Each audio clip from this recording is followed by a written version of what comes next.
Seth, on Thursday, Daniel and I were wondering whether you would sit with the Texans legends or in the media section, but I'm guessing you were invited as a Texans legend during the DeMeco Ryans news conference. Is that correct? I don't know if I was invited as a Texans legend. If I was, I didn't get the invitation, so I just sat with the players because I felt like it. I walk where I want to walk in that stadium, Jason Bristol. And on that evening, I felt like sitting with the former players because I told my co-host Sean Pendergast on my radio show that I was so confident and campaigned so hard for DeMeco Ryans that if for some reason it doesn't work out, I'll have no choice but to quit my radio job because I'll have lost credibility. But I love my job. So I'm extremely confident that it's going to work out. I almost can't envision a way in which it doesn't work out, but I will leave my job if it doesn't work out with DeMeco Ryans. So I said, because now I have to sit with the players. I'm a fan of DeMeco Ryans more so than almost everybody because my fate is intertwined with his now, which I hope isn't too much pressure on him.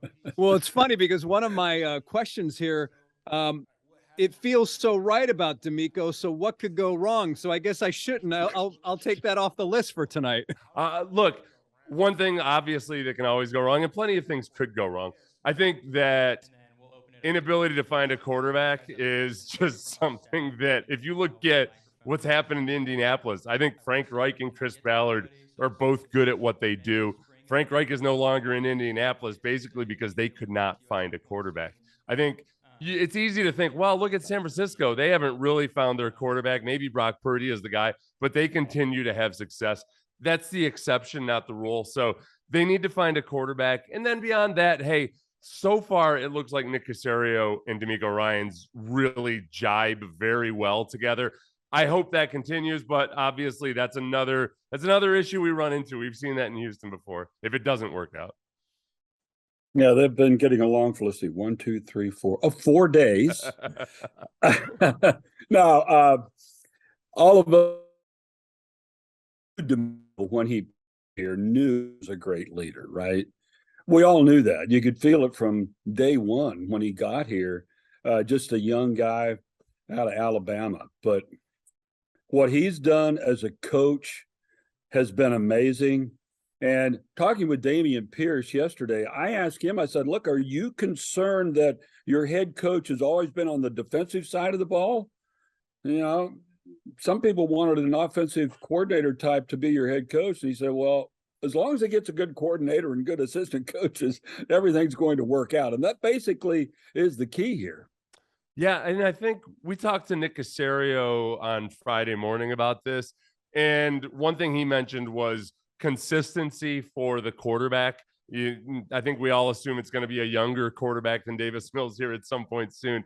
And if you have a good offensive coordinator, the trouble in this league is he's going to get plucked away from you to go be a head coach.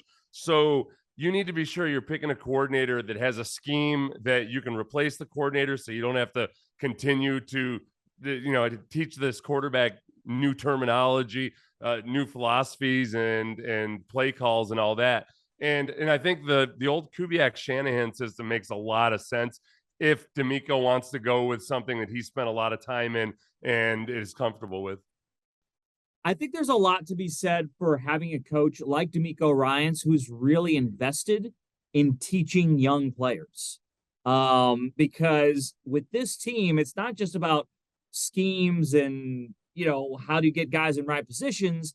It's about teaching them how to play at the NFL level because you're going to have so many young guys on this roster and you will be putting a new scheme in. But if they know the fundamentals of the game at the NFL level and they get confidence in playing that way, I think that gives them not just immediate success, but sustained success too.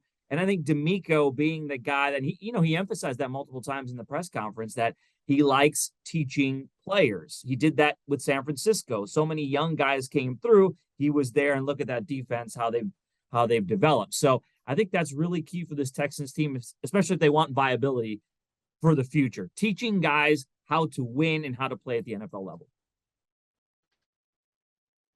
In 2006, Seth, that was your last season in the NFL, and it was DeMeco's first season.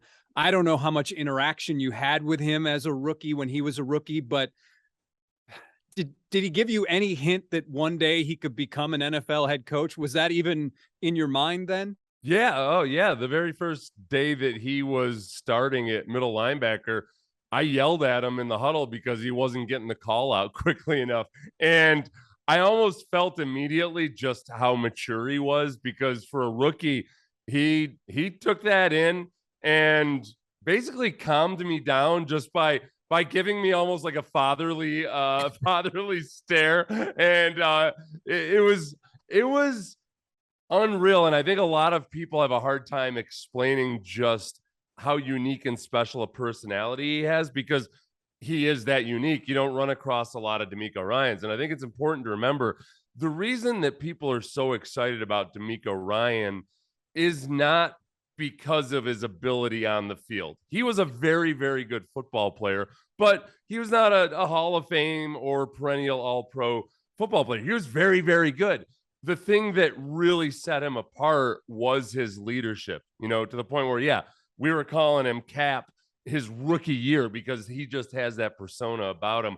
And I think where it's extended on into his coaching career, when you watch him, aside from the success the 49ers had on the field with a lot of guys who, as he mentioned, weren't high draft picks, whenever there was success, those guys flocked to DeMeco on the sideline. He used the expression, you coach them hard, but then you hug them harder. And he finds that balance between driving guys hard, asking a lot of them, but also letting them know how much he respects and loves them as men, first and foremost. And it's hard to find guys like that. That's why I don't worry as much about the offense versus defensive side, because at some point you have to account for and allow for exceptional personalities. That's why 5 of the 6 longest tenured coaches in the NFL right now are defensive head coaches, because those are the guys that are special enough to rise above the discrimination against defensive coordinators.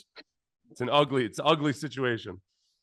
Daniel mentioned the teaching aspect, and of course, every good coach is a teacher. But DeMeco, as a leader, why is he a leader? He's selfless. Like you were saying, Seth, he was helping you, even though you were a veteran. He's such a selfless individual. That's why I think he's going to be a success as a head coach. I just think it's refreshing. Boy, we have been through absolute misery here for 3 or 4 years. This has been a total disaster with the football team. I have no idea how it's going to work out. I mean, he could bomb out. I have no clue. But right now, in the time being, people are excited about the Texans again, and I think that's refreshing. We see the videos that the team is putting out, the meeting with DeMeco and Janice McNair. I mean, all that stuff is really cool. And I think for a franchise that has just gone through an absolute dumpster fire of a run here, I think it's good to kind of reset the whole thing and just have some good vibes, man. That's what I felt on Thursday. And I think that moving forward, that's going to pay dividends. Seth, there were a lot of former players there, teammates. Were you able to at least get a little bit of time with DeMeco? And if so, how did that go? I talked to him real briefly after we got our picture up there at the top of the stage. And, I think he's right now, I'm sure like every guy that takes on that head coaching position realizes, wow, you think you're prepared, and then you realize just how much you're in charge of compared to being a defensive coordinator. So I was starting to have a little bit of sympathy pain for him by the end of that press conference, when I realized, okay, he's seeing all these people that he's probably remembers most people's names, but not everybody. And then he's going to go do 8 more interviews tomorrow morning. And he's also trying to get acquainted with the football team. He's trying to start the scouting process, all of that. They've got a lot on their plate between now and the draft. Seth, we always appreciate your perspective, especially when it's a former teammate who is the new head coach of the Texans. Seth Payne from Sports Radio 610. We'll listen to you Monday morning. Thanks for being on Sports Extra. All right. Thanks, guys.